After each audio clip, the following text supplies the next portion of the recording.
You're like a circle that floats Welcome to our around second me. topic today on the online think tank, where we're looking at the digital broker. The topic of conversation for this session will be the future of lender relationships. And I have with me Brodie, the founder of Wealth, which is WLTH. I don't know why people don't know how to spell anymore, Brodie, but it's a cool way to do things. But look, I'd love for you just, I guess, quickly introduce yourselves. Tell us a little bit about who you are and what you're doing right now. Yeah, firstly, thanks for having me on, Andrew. Mate, you nailed it, Wealth. You'd be surprised at how many people actually pronounce it Wolf or Wolf.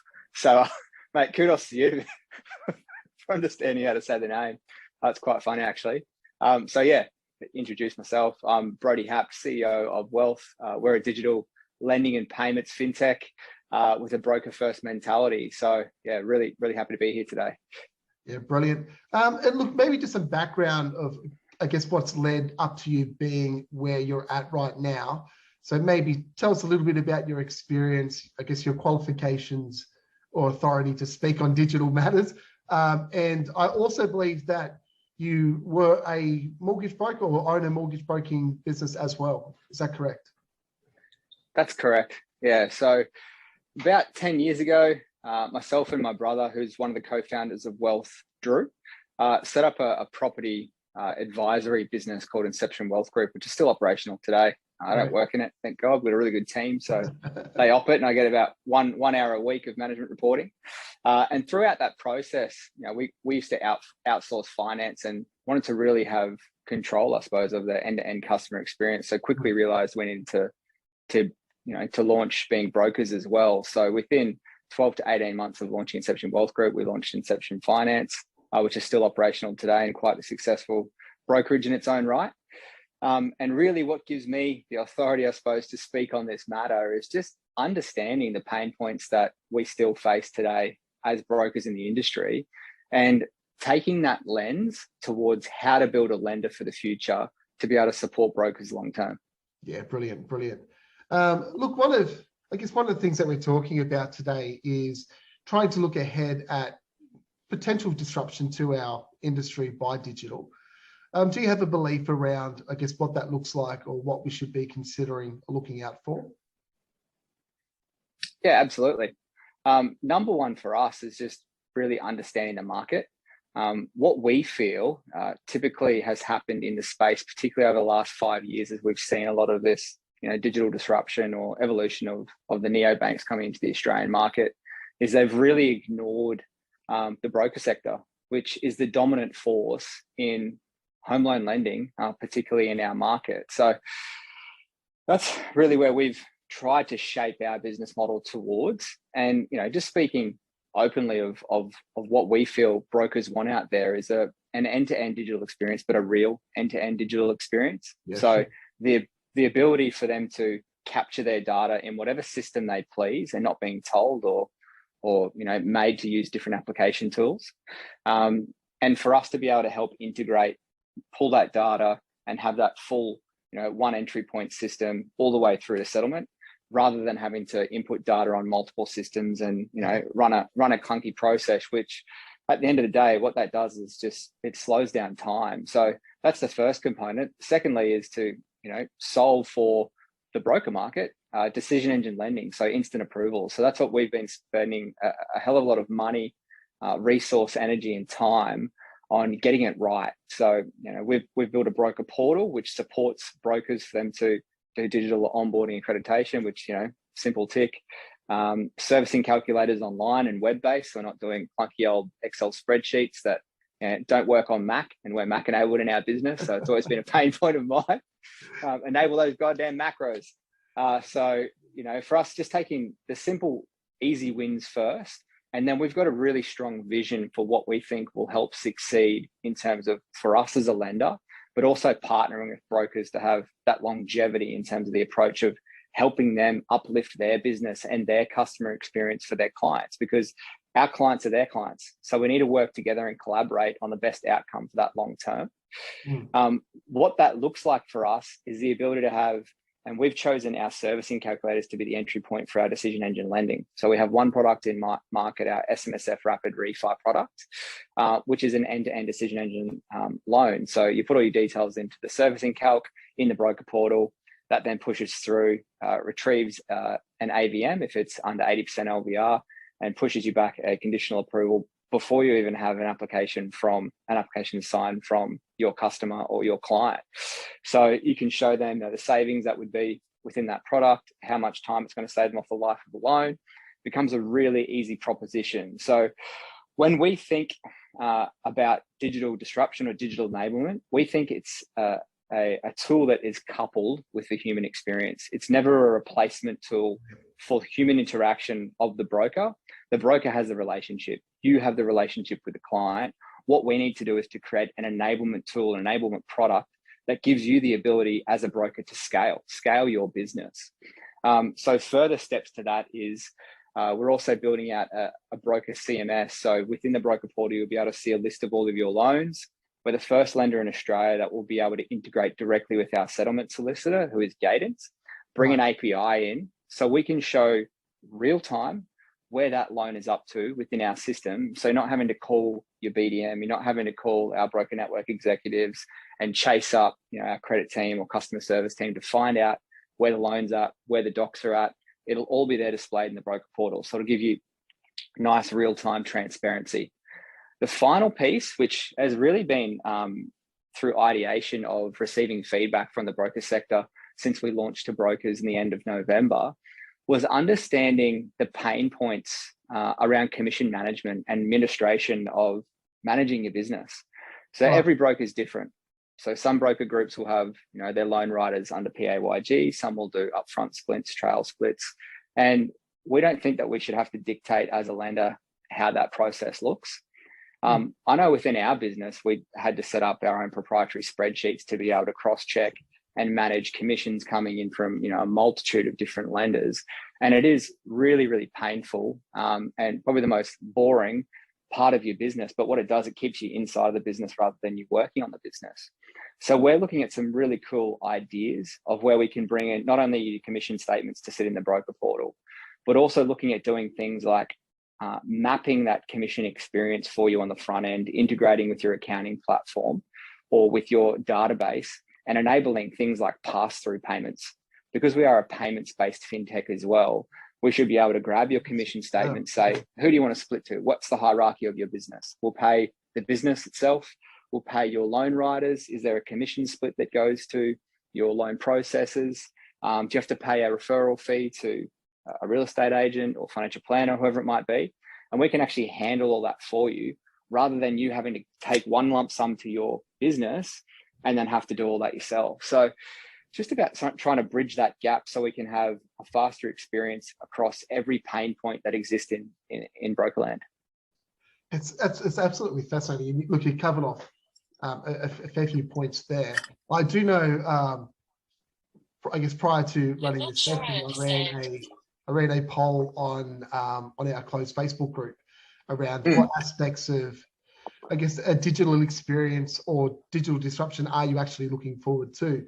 And the overwhelming response was that ability to go direct to a lender, have direct credit decisioning, like that piece. But look, I hadn't even considered, I guess, some of the other pain points that we do face. And look, one of the good things about, I guess, this platform is this platform's owned by myself. So I'm not representing a particular aggregator or lender or even a particular brokerage, although of course I do work for Nectar Mortgages, and look, they do, I guess, support me in doing this. But it allows me to say things like I think some of these pain points used to be, or the solution to the pain points used to be owned by the aggregator, where we've starting to see more and more where aggregators are becoming so large, and even from a profitability perspective for an aggregator, the margins are becoming so small that I don't think we're seeing some of the investment that we would want. And there is some exceptions to the rules where there's some great work being done on a number of CRM systems at the moment. But talking about commissions, and look, one of my former roles was with an aggregator overseeing part of that process. it can be an absolute nightmare in getting that right. And it's something that's very, very important to brokers, is that they get paid and that payment process is simple and easy. So look, I think any work that you can do, and I just wasn't expecting to come from a lender, I guess to support that is fantastic. What other things are you working on at the moment? What about, where do you see the future of wealth going? Look, my automatic question to you, and I know we didn't prepare for this, but I'm sure you have an answer. I was a big fan of 86400. I thought they were doing a great job, and then having them purchased by NAB and moving behind what I say is the NAB firewall, where not much gets through or past. It kind of was a little bit disheartening to see that tech eaten up by one of the big players with deep pockets. How do you think you can remain, I guess, relevant, or what is your value system as a business around being broker first, or really maintaining that ability to be innovative and constantly come up with ideas that, I guess, solve solutions for brokers? There's so many levels to that and layers to that question. Yeah, there is. I really appreciate it. So yeah, first I'll talk to 86400. For me, it's disappointing because it removes competition out of the space, which might sound a little bit counterintuitive. But we're all working towards the same thing, right? We're trying to help support and recreate, and I hate using the word innovate, but innovate a space, right? To make it a better experience for everyone involved. And I think over the last sort of 5 to 10 years, a lot of people were scared about digital disruption or digital enablement, thinking that it would get rid of jobs. Now, in some cases, it may enable you to remove a component of a task, but we still need that human interaction on the front end with the customer. What we're doing in terms of longevity is, first of all, our approach to ownership doesn't involve us selling out to a bank. That's, I can, hand on heart say that, with full confidence. That's not part of our roadmap at all. We're looking to actually go over into other territories over the next few years as well. So head into different international markets. And we've got really good support from our investor base to realize that vision. When we talk about vision, or talk about what is our why, we made the decision really early on to choose to have purpose and impact at the core of our DNA as a business. So right now, for every loan that we settle, we contribute in collaboration with our partnership for Parlay for the Oceans, the ability for them to clean up 50 square meters of Australian coastline and beaches.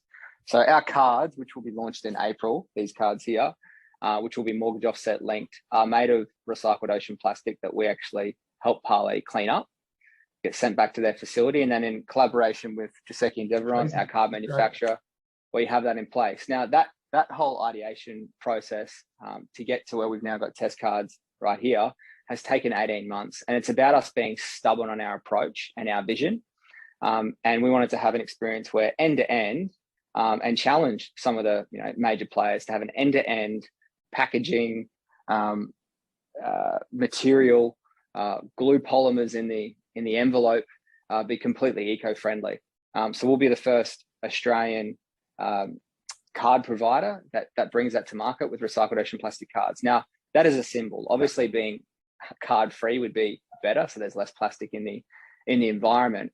But what it is about for us is about awareness, and it's about sharing that awareness in a way where we can promote and push some of the other lenders and banks to start thinking about more than just, let's face it, greenwashing.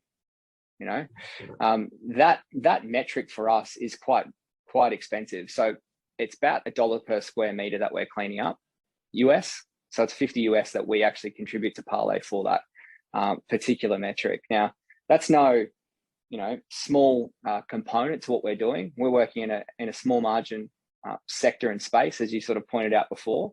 But we think it's our responsibility really to be doing that in the space. Now, we're building into the broker portal the ability for brokers to be able to share in the impact that they create based on the amount of customers they put into wealth loans as well, and be able to reutilize that for marketing purposes. So create like what's called a CSR and a box initiative to to get network-driven sustainability impact happening, through our broker network and also through our customer base end to end as well. So we're super excited by that.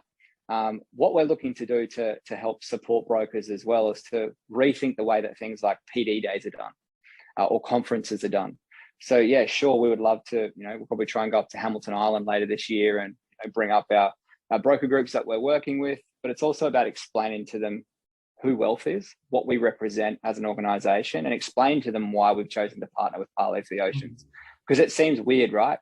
Why would a fintech partner with a environmentalist organization that is trying to remove plastic pollution from the oceans?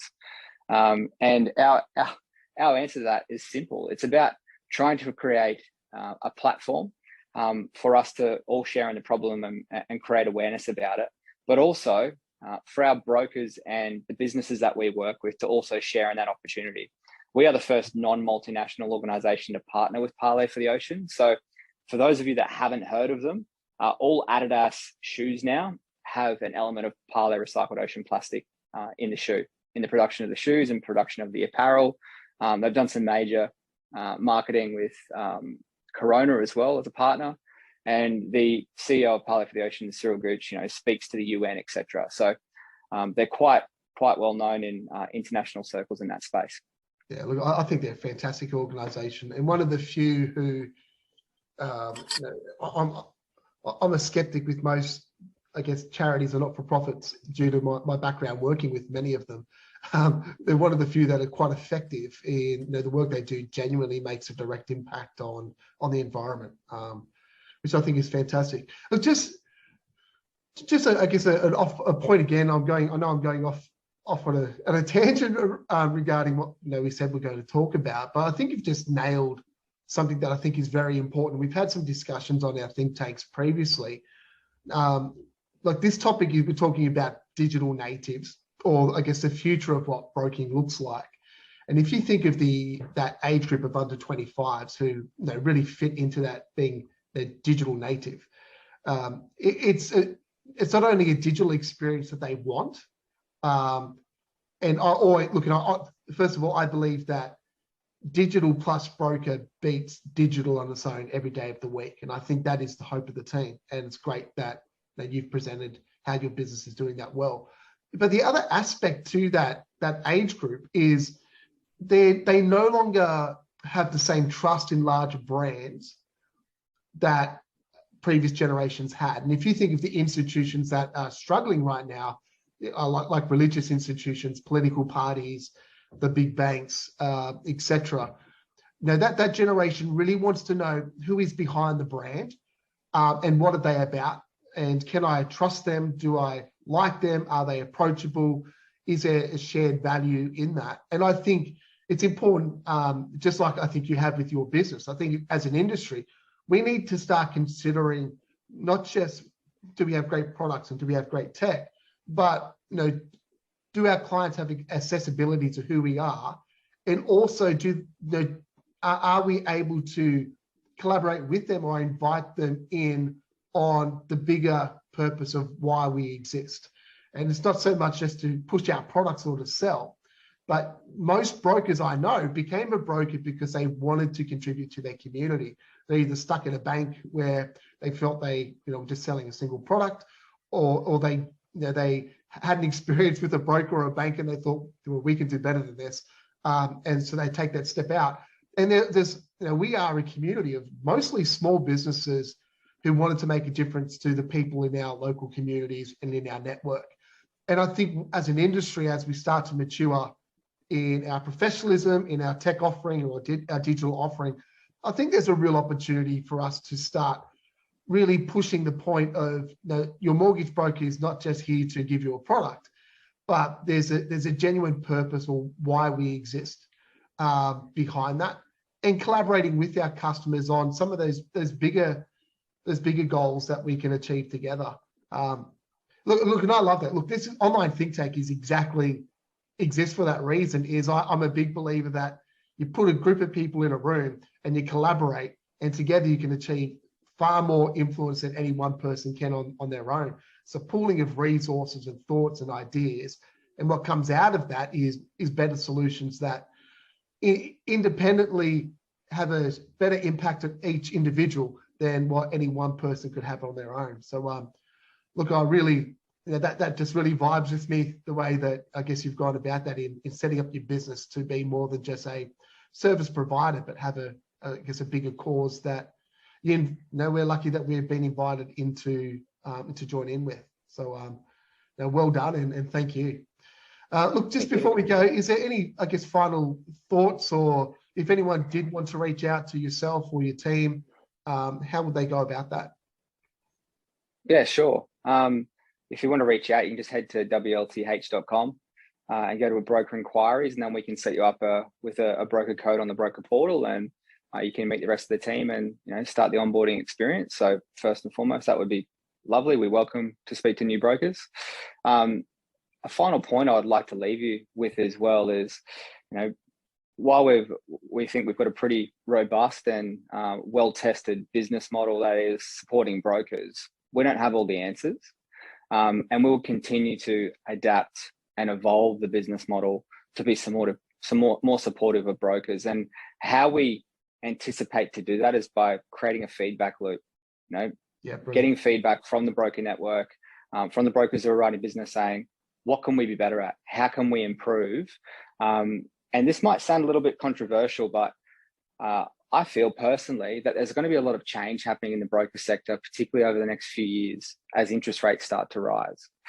I feel like, we haven't really experienced that for a long time now, that upward pressure. Now, if that upward pressure should potentially change the way that we do business as brokers, from constantly writing and rewriting business. So constantly writing and then rewriting and then getting an upfront, we all know it.